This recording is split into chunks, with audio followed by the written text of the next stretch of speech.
Donc on va commencer notre culte. Il va être un peu particulier aujourd'hui. Déjà, on va avoir un temps de Sainte Seine comme on fait d'habitude, mais il y aura 2 ou 3 lectures que notre frère Christian fera. Il y aura un cantique et on a voulu l'enregistrer, ça, parce que je pense qu'il y a un appel qui retentit dans le peuple de Dieu indéniablement. Nous, on a eu une réunion de prière jeudi dernier un peu particulière où on avait plein de sujets d'intercession et on n'a pas intercédé du tout. Mais par contre, on s'est humilié devant le Seigneur pour le peuple de Dieu qui est pécheur. Et on n'est pas hors du peuple de Dieu, on n'est pas hors du monde chrétien. Et il faut prendre des positions. Donc aujourd'hui, il y aura la Sainte Seine, enfin la première partie de la Sainte Seine qui sera enregistrée. On va prêcher à 2, Edwin et moi, parce qu'on a discuté ensemble, on a quand même les 2 pensées qui étaient sur nos cœurs, on pensait que c'était 2 prédications distinctes, mais il y a quand même une telle conjonction qui fait que c'est peut-être bien de le faire à 2. Et il y aurait eu 15 jours entre le message que j'aurais apporté aujourd'hui et celui qu'aurait apporté Edwin, puisqu'il sera absent dimanche prochain. Et face à ce sentiment d'urgence que je ressens, à cet appel, pour les chrétiens, pas pour les païens. C'est vraiment un appel pour les chrétiens. Là, maintenant, il va falloir que l'on soit, il me semble, les temps sont courts et il me semble qu'il faut qu'on soit sérieux. Il faut que maintenant on prenne des positions. Il y a l'ennemi qui avance ses pions et c'est plus le temps de s'amuser, de danser, de chanter, de jouer. C'est le temps maintenant de revenir à notre Dieu d'un cœur vrai, d'un cœur entier et de répondre à cet appel. Satan fera tout pour que les divisions s'accentuent. Il fera tout pour que les querelles s'accentuent. N'oublions jamais que diabolos veut dire le diviseur, celui qui engendre les querelles. Donc, à partir du moment où nous sommes conscients de cela, que le Seigneur nous a révélé par son esprit que ce combat-là existe, ben nous, on doit prendre une position. Une position d'abandon, dans les mains de Dieu, bien sûr. Une position où Christ doit réellement régner dans nos vies et qu'il puisse faire son œuvre. Autrement, il en sera du temps, comme du temps de Noé. Les hommes mangeaient, buvaient, se marier leurs enfants. Et notre sœur Marie-Pierre me faisait cette remarque-là, quand Jésus dit, et ça sera peut-être l'objet d'une méditation un jour, quand il est dit qu'il sera aussi semblable au temps de Lot, il y a manger, buvez, acheter, mais il n'y a plus de mariage. Et nous sommes justement dans une société où on ne se marie plus, où le mariage est bafoué, où il est plus que bafoué, dénigré et souillé. On marie, mariage pour tous, on peut se marier avec sa trottinette électrique si on veut, maintenant ça devient n'importe quoi. On est un asile à ciel ouvert, mais ça c'est aussi un esprit, c'est l'esprit d'Amalek qui veut frapper le peuple de Dieu pour détruire la pensée de Dieu. Ce que veut Amalek, c'est atteindre le trône de Dieu, c'est porter atteinte au trône de Dieu. Et l'Éternel avait dit, il y aura guerre entre moi et Amalek de génération en génération. Donc à nous de discerner par l'Esprit de Dieu qui nous habite, tous ces temps, toutes ces choses qui se mettent en place dans le monde, et de prendre la position adéquate. Il ne s'agit pas de convaincre les uns et les autres, il ne s'agit pas de dire Seigneur, il faut que tu envoies le réveil commence par nous. Si nous ne sommes pas nous-mêmes prêts à payer le prix du réveil, ne demandons pas à Dieu de le faire payer aux autres. Il y a vraiment un sentiment de solennité qui est sur mon cœur très fort. Et jeudi, ça a été extrêmement particulier. Et ça engendre le message d'aujourd'hui que moi, la pensée que je vais développer. Et Edwin, il y a une corrélation également.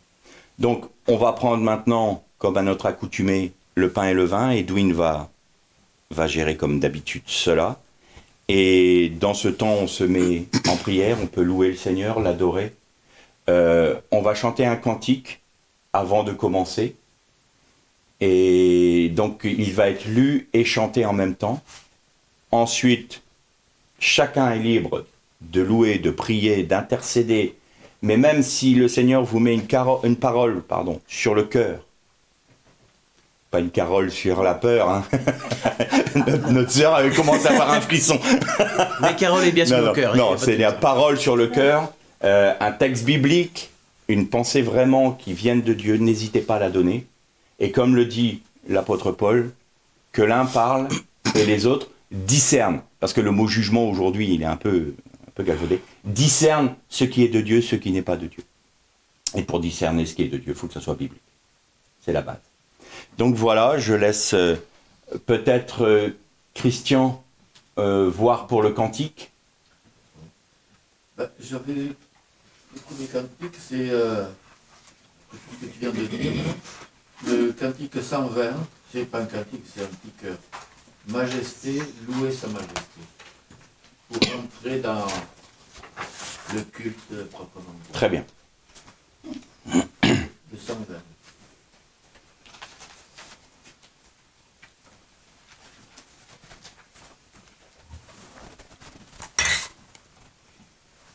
Oui.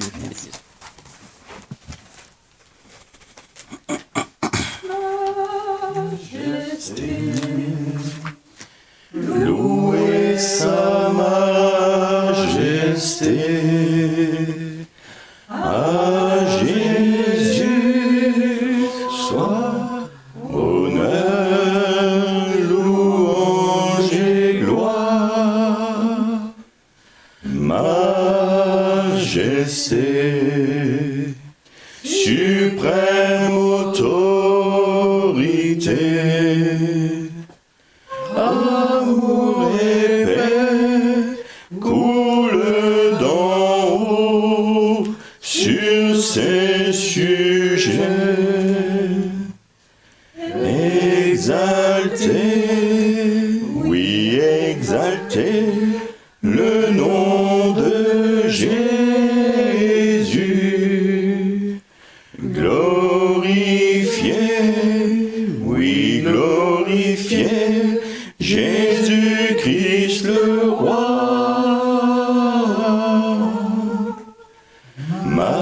Majesté, louez sa majesté. Roi crucifié, ressuscité, glorifié.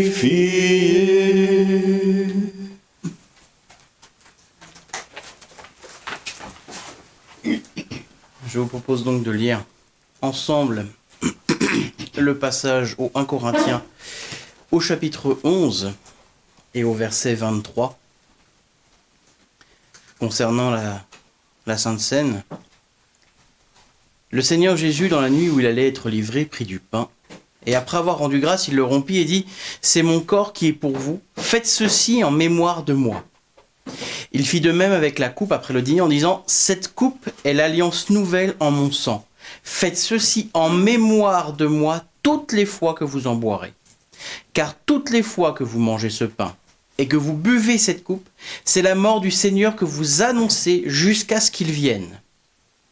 C'est pourquoi celui qui mange le pain ou boit la coupe du Seigneur indignement sera coupable envers le corps et le sang du Seigneur. Que chacun s'examine plutôt lui-même, et qu'ainsi il mange du pain et boive de la coupe. Car celui qui mange et boit sans discerner le corps, mange et boit un jugement contre lui-même. C'est pour cela qu'il y a parmi vous beaucoup de malades et d'infirmes, et qu'un assez grand nombre se sont endormis dans la mort. Si nous nous jugions nous-mêmes, nous ne serions pas jugés. Mais par ces jugements, le Seigneur nous corrige afin que nous ne soyons pas condamnés avec le monde. Amen. Et c'est précisément ce dont nous allons parler aujourd'hui. Précisément. L'amour, non le jugement des frères. Et si nous nous jugeons nous-mêmes, alors nous savons que nous ne sommes pas dignes. Donc nous laissons Christ agir pour que lui nous rende dignes, afin que nous puissions être en communion avec lui. Prendre le saint repas, prendre la Sainte Seine, c'est être en communion avec Christ Et on ne peut l'être que si c'est lui qui vit en nous.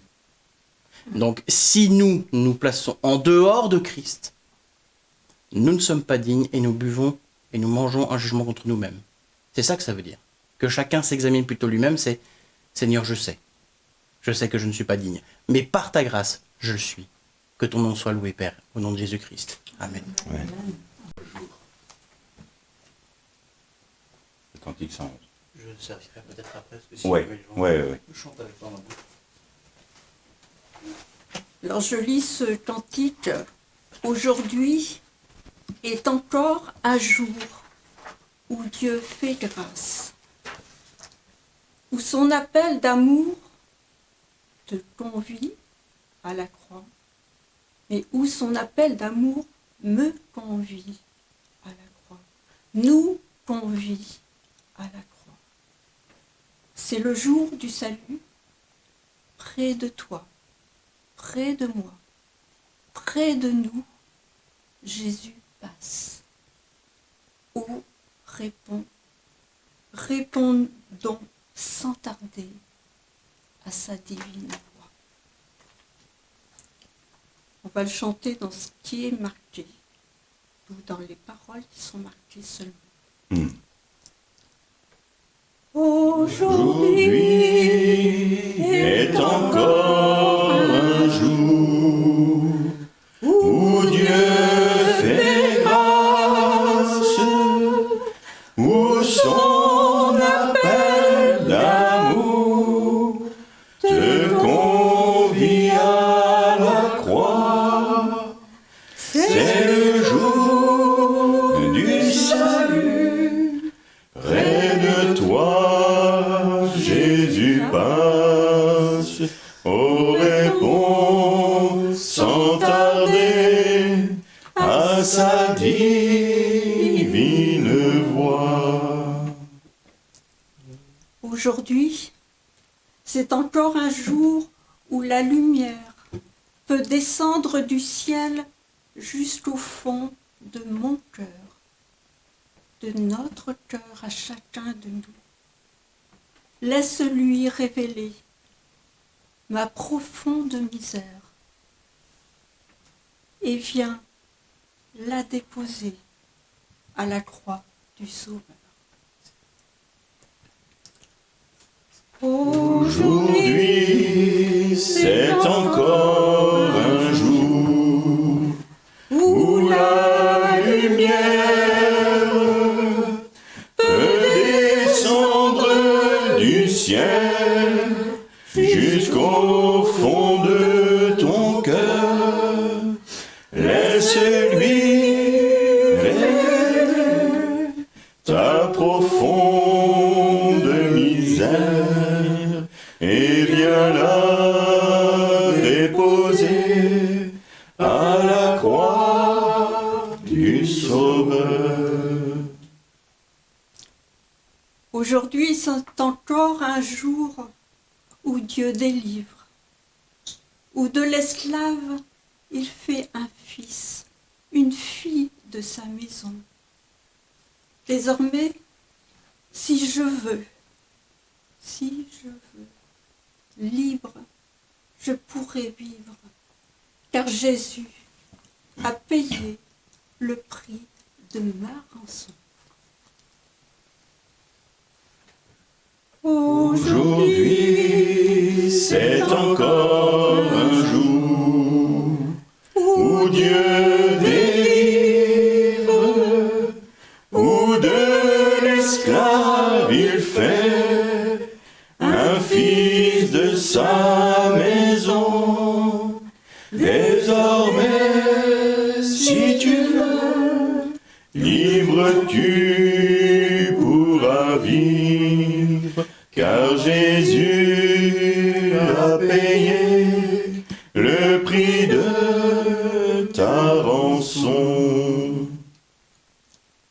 Aujourd'hui retentit encore le beau message de la grâce de Dieu, de son immense amour.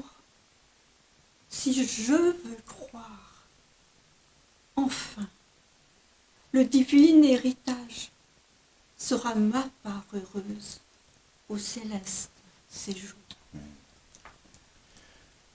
Aujourd'hui retentit encore le beau message de la grâce de Dieu, de ton immense amour.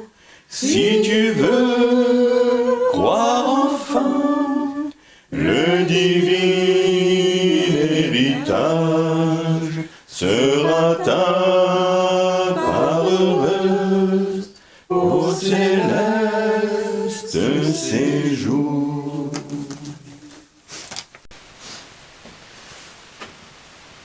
Jésus dit au malfaiteur repentant, « En vérité, je te dis, aujourd'hui, tu seras avec moi dans le paradis. » Être avec Jésus. Ce récit nous montre un exemple frappant de ce que la grâce de Dieu peut accomplir.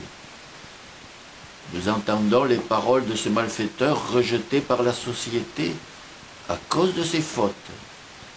Un homme qui va mourir seul contre tous. Il prend la défense de Jésus. Il se tourne vers celui qu'il insultait quelques instants avant, dans Marc 15, et lui adresse cette prière touchante. « Souviens-toi de moi, Seigneur, quand tu viendras dans ton royaume. » Comment savait-il que Jésus était roi? Il avait sans doute entendu les moqueries des soldats au sujet de Jésus. « Si tu es le roi des Juifs, sauve-toi toi-même. » Il prend alors conscience que Jésus est le Messie, le roi des Juifs, annoncé par les prophètes. Il le croit malgré la situation dramatique, et il en témoigne. Et Jésus lui dit, « Aujourd'hui, tu seras avec moi dans le paradis. » Le malfaiteur avait dans son cœur cette magnifique promesse. Comme lui, si nous croyons que Jésus est mort pour nos fautes, nous avons la promesse d'aller au ciel avec lui. Parfois, nous pouvons avoir des doutes. Mais alors, nous pouvons compter sur une autre promesse de Jésus. Dans la maison de mon Père, il y a de nombreuses demeures. S'il en était autrement, je vous l'aurais dit. Car je vais vous préparer une place. Et si je m'en vais et que je vous prépare une place, je reviendrai et je vous prendrai auprès de moi, afin que là où moi je suis, vous soyez aussi. Jean 14, 2, 3. Et je voudrais rajouter, parce que cette semaine, je suis tombé sur le témoignage de Dietrich Bonhoeffer, qui est mort en camp de concentration. Et quand il était aux États-Unis comme pasteur, il a dit à un témoin, mais Hitler a été adulé par les églises protestantes parce qu'il a réussi à leur faire croire qu'il était le nouveau Messie. Je ne peux pas rester aux États-Unis, je vais revenir avec mes frères. Il est revenu avec toutes les conséquences. Alors Lara, je ne peux pas t'expliquer le pourquoi, mais Jésus est le pourquoi. Amen. Amen. Merci Christian. Pendant que Lara était en train de prier et pleurer sur ce qui se passait, il y avait ce psaume d'Asaph qui me revenait en mémoire. Éternel, pourquoi le méchant prospère? Je regardais le méchant et tout lui réussit. Et là, je suis là, moi, dans la tristesse, dans l'affliction, et je me pose des questions. Pourquoi? Pourquoi? Et le Seigneur lui dit, regarde la fin du méchant. Il est comme l'herbe. Elle paraît être belle pendant un temps, pendant sa saison. Mais ensuite, elle fane, elle se dessèche. Telle en est la destinée du méchant. Et pour ce qui s'est passé avec cet homme, ce frère, qui a été assassiné, Je pense que sa mort a fait plus que tous ses discours. Parce que sa mort a révélé qui était l'esprit d'Amalek, qui était l'esprit mauvais. Ceux qui accusent les chrétiens, ceux qui ont foi en Dieu, d'être des antisémites, des fascistes, de tout ce que cela. Et ils sont en train de me démontrer par leurs actes que ceux qui le sont, c'est bien eux. C'est bien l'esprit qui les anime. Alors devons-nous être en colère après eux? Non. Devons-nous les haïr? Non. Est-ce que c'est possible de ne pas les détester et de ne pas les haïr? Non. Ce n'est pas possible. Seul Christ en nous peut le faire. Alors quelle doit être notre position? C'est une position d'abandon, comme je l'ai dit tout à l'heure. Seigneur, je prends la décision de ne pas haïr. Je ne suis pas capable. Mais je prends la décision de ne pas haïr. Et me revenait en mémoire aussi, il y avait une dizaine de chrétiens qui avaient été condamnés à mort sous Mao Tse-tung, et il y avait ce que l'on appelait les boxers. Et ces hommes-là ont été décapités. Et leurs bourreaux les enjoignaient d'abandonner leur foi, d'abandonner Christ. Et ils ne l'ont pas fait. Ils ont prié pendant qu'on était en train de les torturer et qu'on les décapitait. Et c'est ce fameux boxer chinois qui a mis à mort ses frères et sœurs, qui témoignait lui-même que l'image qu'il avait de leur exécution l'a hanté jusqu'à ce qu'il s'abandonne lui-même à Christ. La mort de ces frères-là a apporté plus qu'une prédication. Alors on ne comprend pas. On se dit, mais pourquoi une voix s'éteint? Pourquoi? Évidemment, ce n'était pas dans une condition aussi dramatique que Charlie Kirk, mais je me souviens que quand notre frère Jean-Marc Taubois a été repris, j'ai dit, Seigneur, pourquoi? Pourquoi tu as repris cette voix qui me faisait tant de bien, qui m'apportait tellement? Pourquoi tu l'as repris? C'est pour que d'autres portes s'ouvrent. C'est aussi pour que d'autres prennent le flambeau. Jean-Marc, Charlie sont partis. Mais c'est l'esprit du Christ en eux qui est important. C'est l'esprit du Christ en nous qui est important. On n'a pas besoin d'avoir un autre Charlie Kirk ou un autre Jean-Marc Taubois, parce qu'ils sont là. L'esprit qui les animait est toujours dans le monde. Il est en nous, mais il est en nous et se révélera à travers nous que dans la mesure où nous voudrons nous. Il n'y a pas besoin de faire des clones de nos frères. Ils le sont déjà. Mais est-ce que nous sommes prêts à payer le prix pour que le Christ soit édifié, soit magnifié, soit glorifié à travers nous, à travers notre vie? Et si nous prenons cette décision, alors ce n'est pas une question de mérite du baptême ou non. C'est une question que tu t'es abandonné dans les bras d'amour de Jésus-Christ, de Yeshua HaMashiach. Et tu lui as dit, je te donne toute ma vie. Et maintenant, fais de ma vie ce que toi tu veux. On ne mérite pas d'être baptisé parce qu'on ne mérite pas d'être sauvé. Mais on est sauvé parce que lui nous a aimés en premier. Et parce que lui nous a aimés en premier, nous pouvons l'aimer en retour. Alors, que toute la peur, la crainte, soit chassée de ton cœur au nom de Jésus. Que toute la colère soit chassée au nom de Jésus. Que tu te livres entièrement à lui, comme tu l'as fait. Et que tu chasses tous ces sentiments de colère, de peur, de crainte. Parce que lui, il est ta force. Toi, tu ne peux pas. Mais lui est ta force. Moi, je ne peux pas. Moi, je ne mérite pas d'être baptisé. Je ne mérite pas d'être sauvé. J'étais la pire ordure qui soit. Mais il l'a fait quand même. Alors, ce n'est pas sur nos mérites. C'est parce qu'il nous aime. Aimons-le en retour. Je vous propose de présenter la méditation de la parole dans la prière. Je laisserai la parole à Edwin Il est possible que j'intervienne en même temps. On ne sait pas comment ça va se passer. C'est un exercice auquel on ne s'est jamais plié. Alors, on va voir comment le Seigneur va conduire les choses. Et eh bien, on laisse faire le Seigneur. Laissons-nous porter par Christ. Apportons cette méditation au Seigneur. Père Céleste, nous sommes devant toi maintenant pour recevoir de ta part la parole que tu as mis en réserve pour nous. Seigneur, l'important pour nous n'est pas de nous plier à nos habitudes ou à ce qui nous semble bon, Seigneur, mais de faire ta volonté. Seigneur, veuille être avec l'esprit d'Edwin. Que ce soit toi qui parles à travers sa bouche, que ce soit toi qui parles à travers la mienne. Seigneur, donne-nous un cœur réceptif pour que ta parole puisse porter du fruit en nous à ta gloire, Père.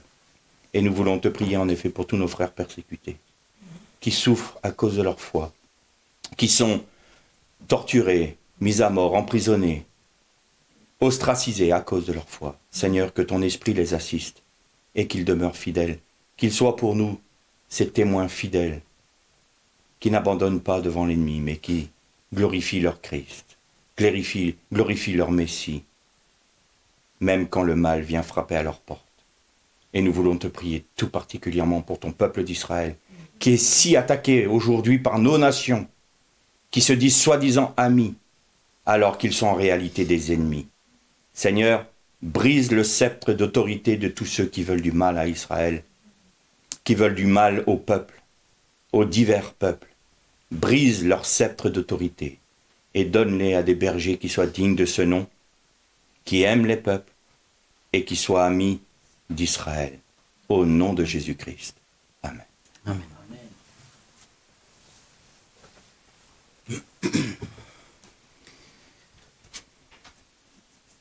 J'aimerais lire avec vous une partie de la parabole du fils prodigue. On parle très souvent du fils prodigue. On ne parle pas beaucoup du fils aîné.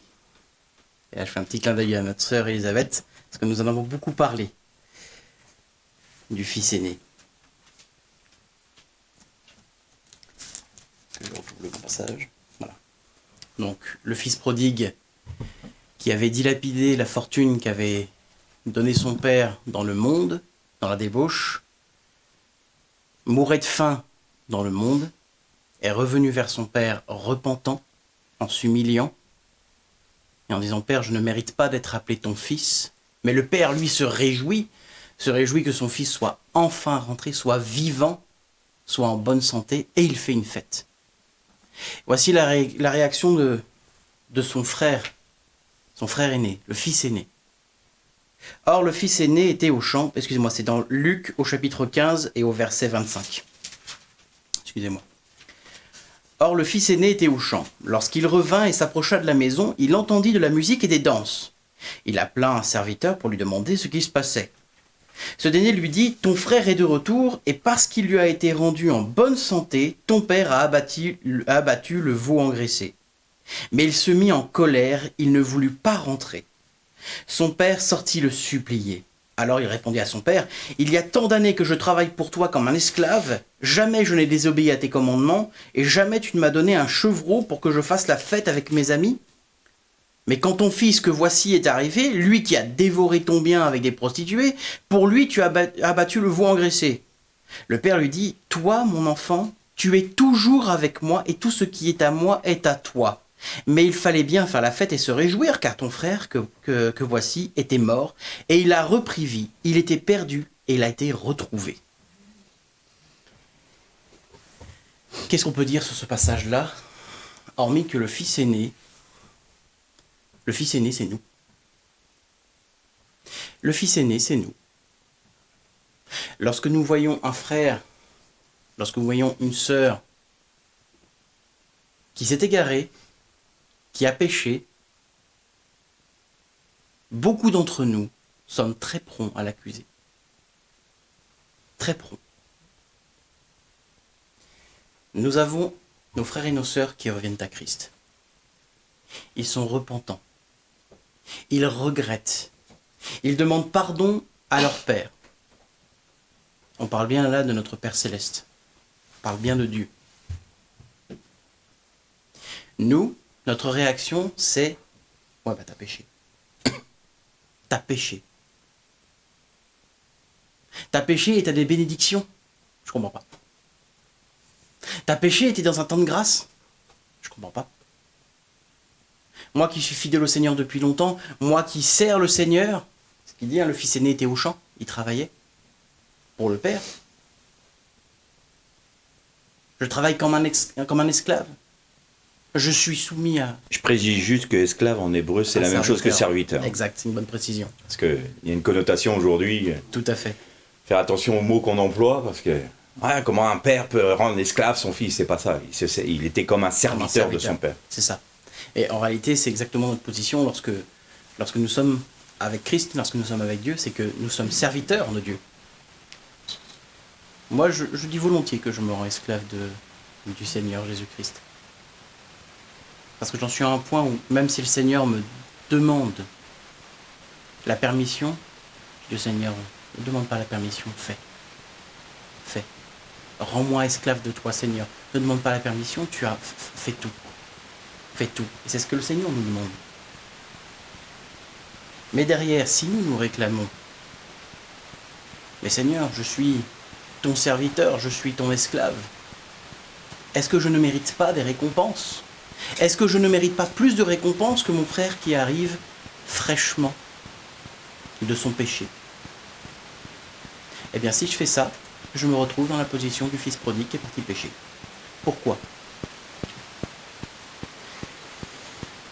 Parce que le Père nous dit, ce qui est à moi est à toi. Tu es déjà sous ma grâce. Tu bénéficies déjà de ma grâce. Tu bénéficies déjà de mes promesses. Oui, tu me sers, évidemment, bien sûr, mais c'est mon œuvre qui est bonne pour toi. Tu participes à ce que moi j'ai établi, dit notre Père.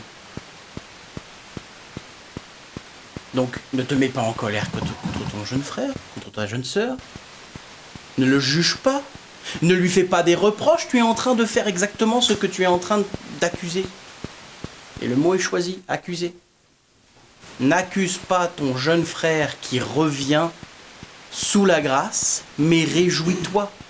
Si tu te mets en colère, si tu accuses ton frère, parce que c'est ce que fait le fils aîné, il dit, voici il est arrivé, lui qui a dévoré ton bien avec des prostituées.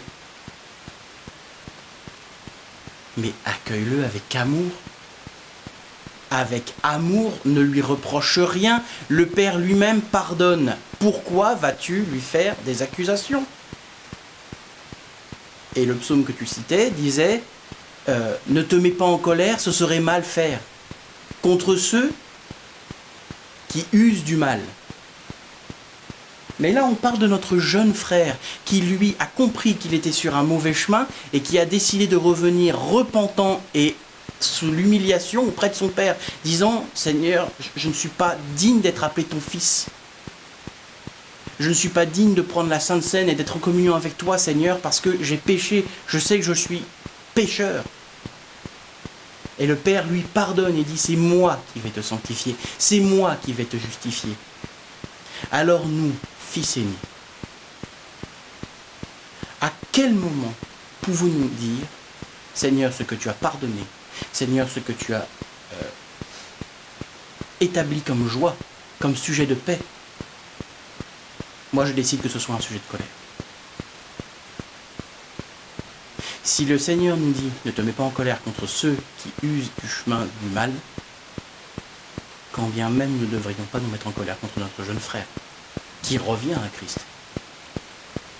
Quand bien même il aurait des bénédictions, quand bien même il serait sous une grâce immense, combien même il serait richement béni, matériellement ou spirituellement, nous avons accès aux mêmes choses. Nous devons avoir une compréhension que lorsque nous mourons à nous-mêmes, oui, nous perdons beaucoup de choses, oui, nous passons par énormément d'épreuves, que notre jeune frère, lui, ne serait pas capable d'encaisser. Mais nous avons cette responsabilité devant le Seigneur parce que nous avons eu accès à toute la grâce que le Seigneur nous a donnée. Ce qui est à moi est à toi, dit notre Père. Donc ça veut dire que nous avons la responsabilité de ce que le Seigneur a mis dans notre vie. Mais ce qui est à moi est à toi. Mais c'est d'abord au Père. C'est avec grâce que le Père a donné. Le Fils aîné, il pourrait très bien ne pas bénéficier de tout ce que le Père a fait. La preuve en est. Ce qui est à moi est à toi. Donc ça veut dire que tout est fait d'abord par le Père. Le Fils aîné, lui, il a la grâce de vivre de tout ce que le Père a établi avant. Donc ça veut dire que le Fils aîné n'a rien fait par lui-même. Il travaille sous la responsabilité, sous la grâce et la bonne volonté de son Père. Nous, c'est pareil, en tant que chrétiens. Nous qui avons reconnu le Seigneur Jésus-Christ, qui avons bénéficié de sa grâce nous-mêmes, parce que nous avons été ce Fils prodigue. Nous avons été ce frère ou cette sœur qui a péché et qui est revenu au Père en demandant pardon. Nous ne nous plaçons pas au-dessus de notre jeune frère qui arrive. Mais imaginez l'accusation pour un jeune frère. Le frère aîné ne veut pas participer à la fête et juge son frère cadet. Quel est l'impact pour le jeune frère? Oui, mon père se réjouit, mais je vois que mon frère m'en veut toujours. C'est vrai, j'ai beaucoup péché. C'est vrai, j'étais avec des prostituées. C'est vrai que j'ai dilapidé la fortune de notre père dans le monde. Et là, ça bloque. Ça laisse une souillure. Parce que nous demandons à ce qu'il y ait une souillure dans la vie de notre frère cadet. Et on entend, mais est-ce que je suis digne d'être baptisé? Est-ce que je suis digne de venir à Christ? Mais personne ne l'est, ni le fils aîné, ni le fils cadet. Le fils aîné prouve même par sa réaction qu'il n'est pas digne. Il n'est pas digne. Où en étais-je? Si nous ne sommes pas dignes, ni le fils aîné, ni le fils cadet, alors nous nous attardons sur une chose. Ce qui est à toi, ce qui est à moi est à toi. Ce que le Père a établi est à nous. Que ce soit pour le fils cadet qui revient et pour qui on fait une fête et à laquelle nous devons participer. Parce que nous devons nous réjouir que les gens viennent à Christ. Nous devons nous réjouir que des gens se tournent à nouveau vers le Seigneur, viennent repentants. Et nous devons nous réjouir malgré tout ce qu'un frère ou une sœur a pu faire. Et oui, j'ai dit frère ou sœur. Je les appelle frères. Bien sûr. Bien sûr. Ils reviennent à Christ. Ils étaient morts, voici qu'ils sont en vie. Bienvenue mes frères, bienvenue mes sœurs.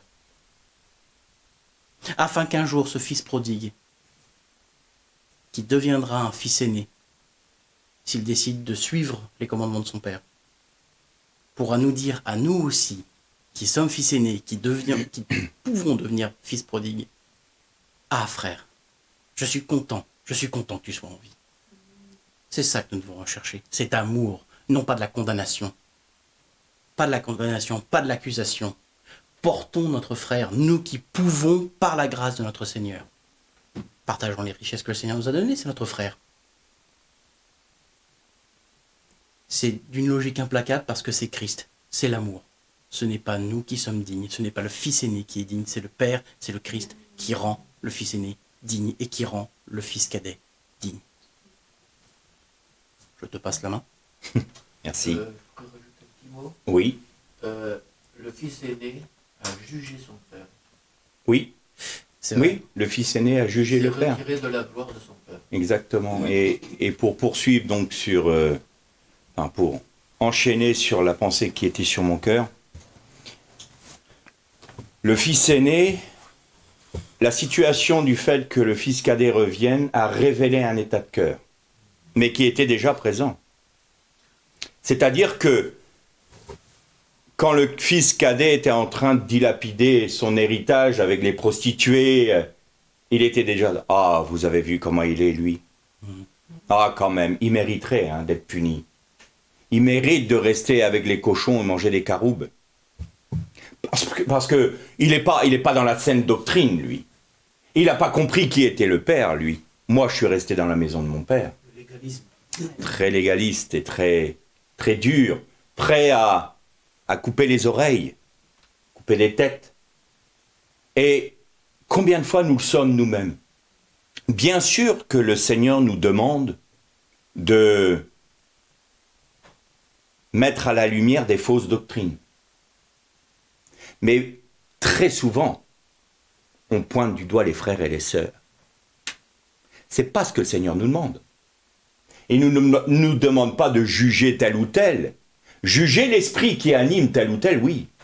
Une fausse doctrine, des choses qui sont inadmissibles dans l'Église. Et souvent, moi, je condamne ces choses. Et je l'ai dit. Il y a des doctrines de démons. Certes, il y a aussi les loups. Mais on a tendance à mettre un seul paquet. Et puis on a une autre tendance. C'est qu'on se dit chrétien,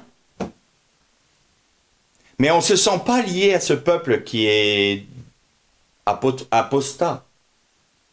Comme si on était deux entités différentes.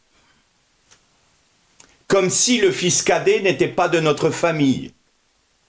Comme si celui qui est dans une fausse doctrine, mais qui a peut-être expérimenté le salut, n'était pas un frère en Christ.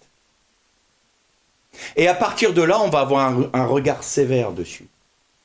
Ah, regardez-moi celui-là. Ah, regardez-moi celui-ci. Vous avez vu comment il s'est comporté?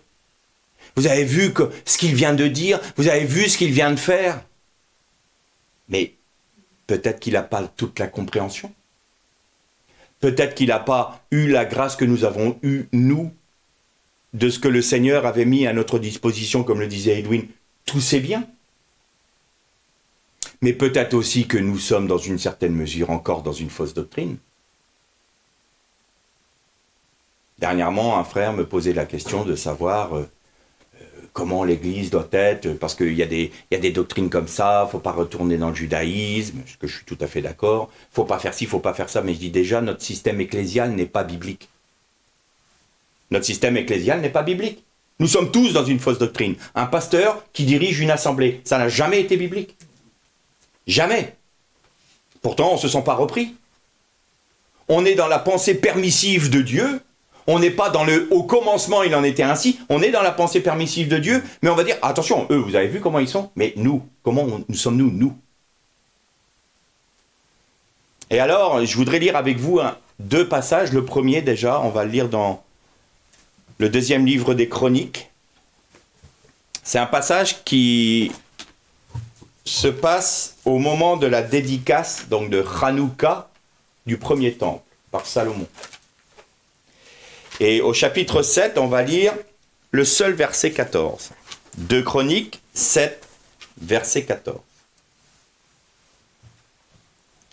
Si mon peuple, sur qui est invoqué mon nom, s'humilie, prie et me recherche, s'il revient de ses mauvaises voies, moi, dit l'Éternel, je l'entendrai du ciel.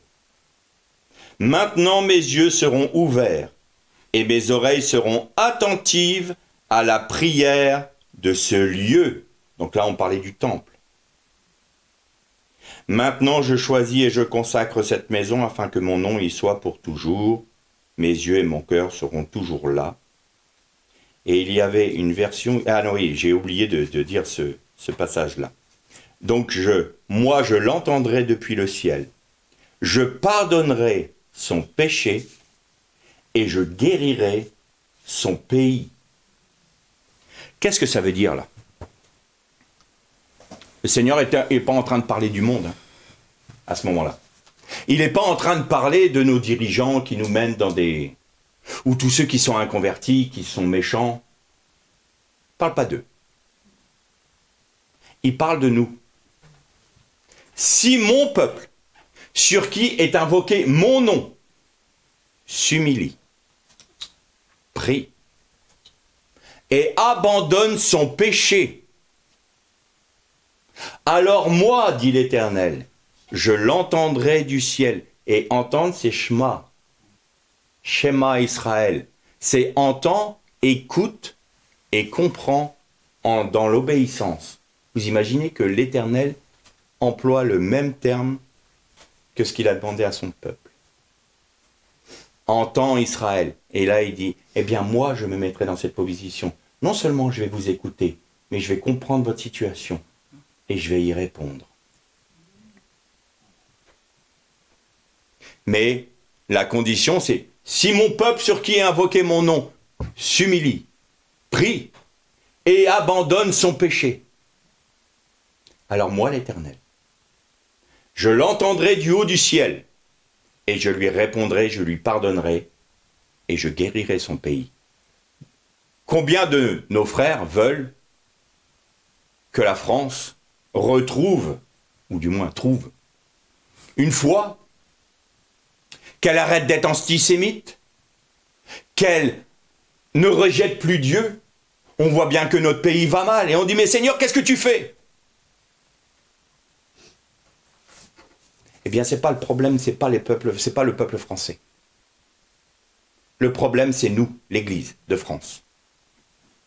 Nous, l'Église du monde, qui ne nous attachons pas à chercher la pensée de Dieu, à s'offrir en sacrifice chaque jour, à accepter de demander pardon au Seigneur. Et c'était justement la prière, nos prières de jeudi. On n'a pas pu intercéder. On s'est humilié pour le peuple. On a demandé pardon pour nous, l'Église, parce que nous sommes membres de l'Église. Nous ne sommes pas une entité meilleure que les autres à regarder de haut. Ah, vous avez vu telle doctrine, telle autre, telle autre. Non. Nous avons nos propres failles, nous avons nos propres mauvaises pensées. On a tendance à regarder le frère cadet comme lui, quelle plaie. Et on oublie que nous, on est animés par un esprit qui n'est pas bon, un esprit qui n'aime pas, un esprit qui juge, qui condamne, un esprit qui jette aux gémonies son frère cadet. Alors peut-être que cet appel retentit, et je sais qu'il va retentir au-delà de ces murs. Alors je m'adresse à tous ceux qui ont faim et soif de Dieu. Est-ce que nous acceptons l'appel que le Seigneur nous adresse?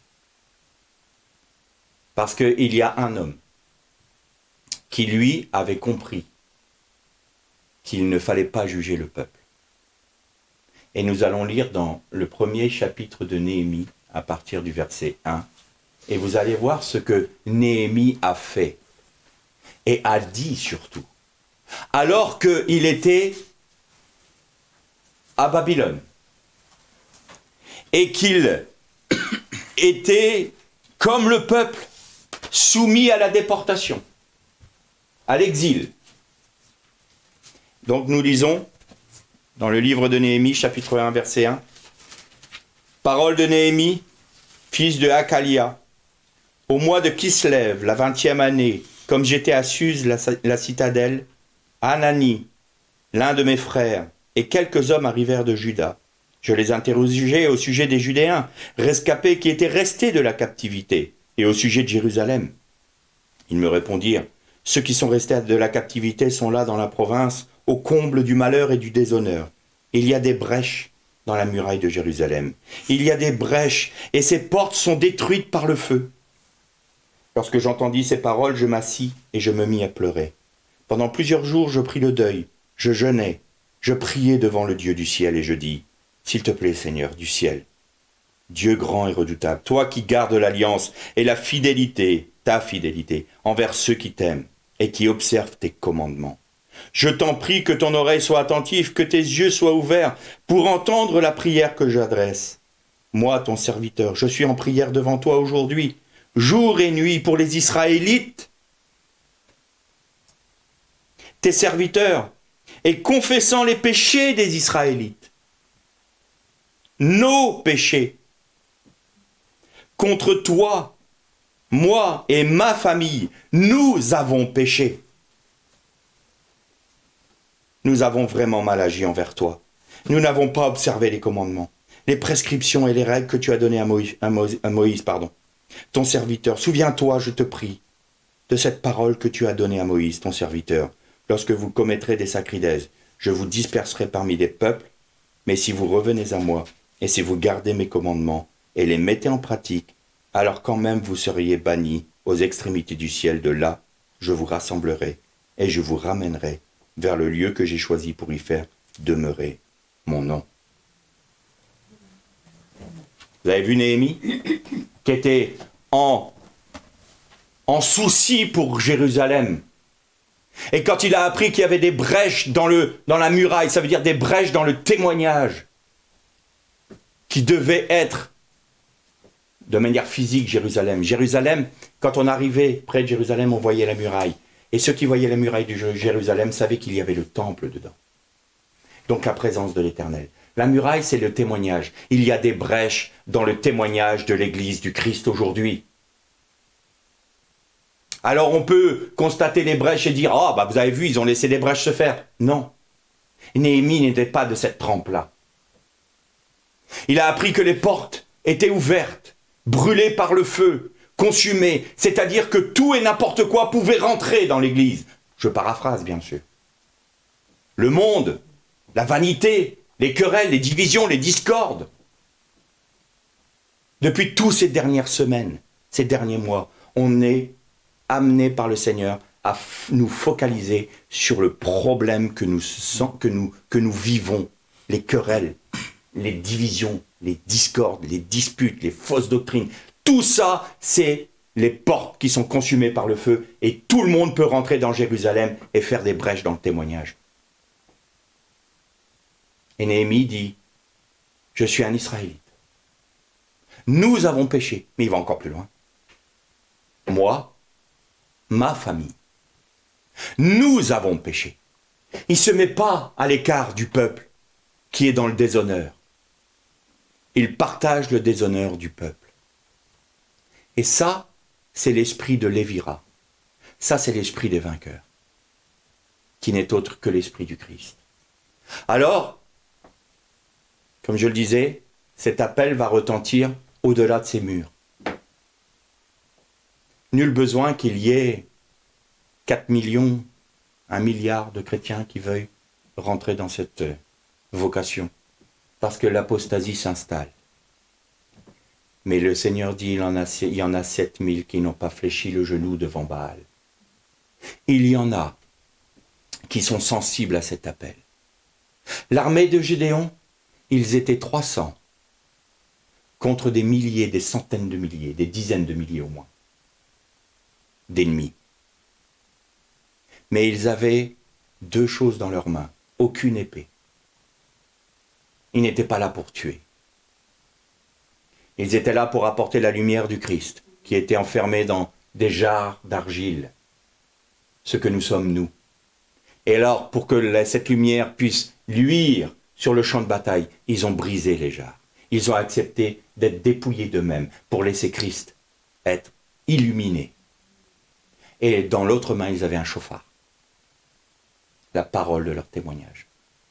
Et là, vous avez ceux qui sont les disciples du Christ, c'est ceux qui vont suivre Jésus partout où il va, à cause du sang de l'agneau et de la parole de leur témoignage, et qu'ils n'ont pas eu peur de le suivre partout où il allait. Est-ce que nous sommes prêts à perdre notre vie pour notre Seigneur? Est-ce que nous sommes prêts à répondre à cet appel de ne pas juger notre frère cadet, mais de lui en être en bénédiction en nous agenouillant maintenant, pas demain, maintenant, devant l'Éternel, pour demander pardon pour notre péché, parce que le péché de l'Église, c'est notre péché. Si l'Église est indigne, oui, vas-y Edwin. Quand Néhémie a appris qu'il y avait des brèches dans la muraille, il n'a pas jugé ceux qui ont laissé les brèches dans la muraille, il s'est placé spirituellement sur la brèche. Pour dire, Seigneur, pardon, pardon, j'ai laissé une brèche dans la muraille de Jérusalem. On doit tous faire comme Néhémie. Ne jugeons pas les brèches, ou ceux qui ont laissé les brèches, ni ceux qui ont causé les brèches. Plaçons-nous sur les brèches pour en demander, pardon Seigneur, nous n'avons pas veillé. Exactement. Et à partir du moment où nous avons demandé pardon, que le peuple sur lequel est invoqué le nom de l'Éternel s'humilie, s'agenouille, demande pardon, abandonne son péché, alors quelle est la promesse de Dieu? Je l'entendrai du haut des cieux. Mais je l'écouterai avec attention. J'écouterai ce qu'il a à me dire. Seigneur, on a mal. On a mal parce que ton nom est profané au milieu de nous. Nous disons des choses en ton nom, ce n'est pas vrai, c'est pas toi qui parles, c'est l'homme qui parle. On fait des choses, on dit c'est la volonté de Dieu, c'est pas vrai. On ment, on est des pécheurs. Alors on doit se mettre à genoux et demander pardon pour notre péché. Alors il nous écoutera. Parce qu'il va écouter cette souffrance qui est en nous, parce que c'est lui qui la suscite, cette souffrance qui est en nous, pour dire mais pardon Seigneur. Alors je vous écouterai et je guérirai votre pays. La bénédiction que vous réclamez sur le peuple, sur mon peuple, va s'étendre au-delà et c'est tout le pays qui sera béni. Et quand Néhémie est venu reconstruire Jérusalem, oh, c'était pas un grand stratège humain. Il n'était pas doué, le gars. Un grand stratège aurait dit quoi? Attendez. On va déjà remettre les portes, on va combler les brèches de la muraille, ensuite on reconstruira à l'intérieur de Jérusalem. Parce que là, il faut qu'on évite, il faut colmater les brèches. Il faut fermer les portes. Et là, c'est la tendance que l'on a. On va lutter contre la fausse doctrine, contre ci, contre ça, donc il faut fermer les brèches. Attention les portes, il ne faut rien laisser rentrer dans l'église. Non, première chose que Néhémie a fait, il a remis l'autel sur ses fondations. C'est-à-dire qu'il a replacé la croix de manière centrale dans Jérusalem. Parce que sans la croix, il n'y a pas de témoignage. Sans la croix, il ne peut pas y avoir de résistance pour empêcher le péché de rentrer dans l'église. Tant que la croix est absente de nos vies, eh bien, il n'y aura aucun témoignage de Dieu. Et aujourd'hui, il n'est plus le temps de se dire « Ah, c'est une belle prédication, c'est suffit maintenant. » Il faut nous décider. Ou nous nous réveillons, ou nous mourrons. Et je parle pour moi en premier. Ou je me réveille, ou je meurs. Ça suffit maintenant. J'arrête d'être une demi-mesure.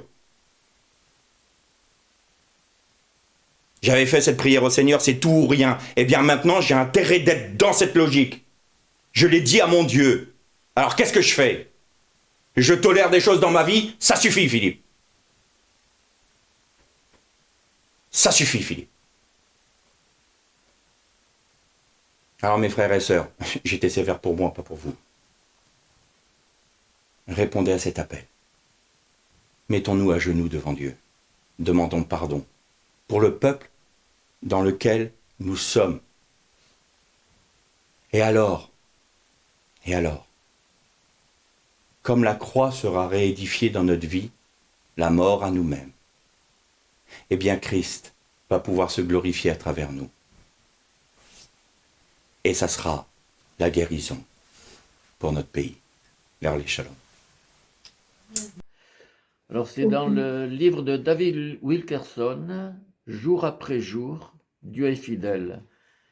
Et nous l'avons eu ce matin, sous la gouvernance de la parole de Dieu.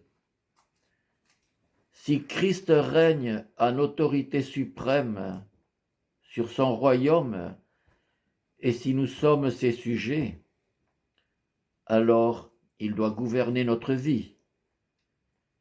Que signifie exactement être gouverné par Jésus? Selon le dictionnaire, gouverner signifie guider, diriger, contrôler les actes et la conduite de ceux qui sont sous une autorité. En résumé, Jésus doit avoir le droit de contrôler toutes nos actions et nos comportements, y compris toutes nos pensées, toutes nos paroles et tous nos faits. Jésus règne aussi sur les nations du monde. La Bible nous dit, il domine éternellement par sa puissance. Ses yeux surveillent les nations, que les rebelles ne s'élèvent pas. Psaume 66, verset 7. L'Éternel a établi son trône dans les cieux, et son règne domine sur toutes choses. Psaume 103, verset 19. Ne vous leurrez pas. Notre pays n'est régi par aucun parti politique, aucune autorité. Il n'est pas contrôlé ni par Wall Street, ni par de grandes sociétés. Aucune puissance terrestre ou surnaturelle ne gouverne l'Amérique ni aucune autre nation. Dieu seul exerce son contrôle. Dans toute l'Amérique, nous constatons une terrible décadence morale, l'émergence de déviations occultes, sexuelles, d'un athéisme grandissant. Certains chrétiens redoutent que les hordes de l'enfer ne s'installent progressivement sur notre nation et n'établissent le royaume des ténèbres de Satan. Nous n'avons pas à nous soucier de Satan. Ésaïe nous assure: l'Éternel a brisé la massue des méchants, le bâton des dominateurs. Quoi donc? Tu es tombé du ciel, astre brillant, fils de l'aurore. Mais tu as été précipité dans le séjour des morts, au plus profond d'une fosse. Ceux qui te voient fixent sur toi leur regard. Ils te considèrent attentivement. Est-ce là cet homme qui faisait trembler la terre et qui ébranlait les royaumes? Dans Ésaïe 14, versets 5, 12, 15, 16. Bien-aimés, Dieu ne s'irrite pas de ce que nous considérons comme une prise de pouvoir maléfique de notre nation. Une seule parole sortie de la bouche du Seigneur et Satan sera chassé à tout jamais, tourmenté pour l'éternité. Nous n'avons donc aucun mal à craindre. Si vous lui appartenez, vous êtes régis par la parole de Dieu. Et je voudrais terminer par ce petit témoignage. Quand le Covid a démarré, notre église, toutes les églises ont fermé. Et le Seigneur m'a dit une parole qui est dans la Bible, quand il a dit à Pierre, « Toi, suis-moi ». Pierre se retournant, regarda l'apôtre que Jésus aimait, il a dit, et lui-même, « Que t'importe, toi, suis-moi. Arrête de causer. » Et je vais être un peu grossier, je vais dire, mais ferme ta bouche. Ne discute pas, obéis. Et l'autre parole, c'est dans les derniers versets de l'Apocalypse, que celui qui se sanctifie continue de se sanctifier, mais que celui qui pêche continue de pécher. C'est le rôle de chacun de nous. Est-ce que notre Église veut aller dans le péché? Est-ce que notre Église veut obéir à la parole de Dieu? Tais-toi et obéis. Parce que s'il m'avait dit ce que nous avons vécu depuis, je serais parti à reculons ou j'aurais fui. Amen. Merci beaucoup, Christian, pour cette lecture et ce témoignage. Et je terminerai en disant une chose. Je me doutais que le culte serait particulier. Il l'a été. Et où que l'on soit quand on va écouter ce message, parce que, comme je le disais dans la prédication, ça va sortir des murs. C'est pas la majorité. Mais on peut être découragé parce qu'on va voir que la majorité va rester ou demeurer dans l'apostasie, puis se dire, mais mince.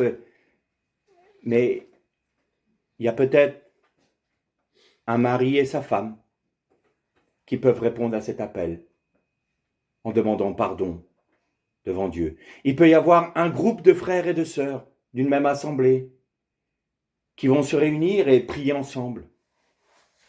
Cette petite armée de Gédéon n'est pas tout Israël. Mais dans tout Israël, il y a des armées de Gédéon. La question est, voulons-nous être dans cette armée de Gédéon qui ploie le genou devant l'Éternel, s'humilie, demande pardon et demande à ce que la gloire de l'Éternel brille sur leur vie et sur leur petit groupe. Nul besoin d'être 500, 600, 1000, 2000. Là où 2 ou 3 s'assemblent en mon nom, dit l'Éternel, je suis au milieu d'eux.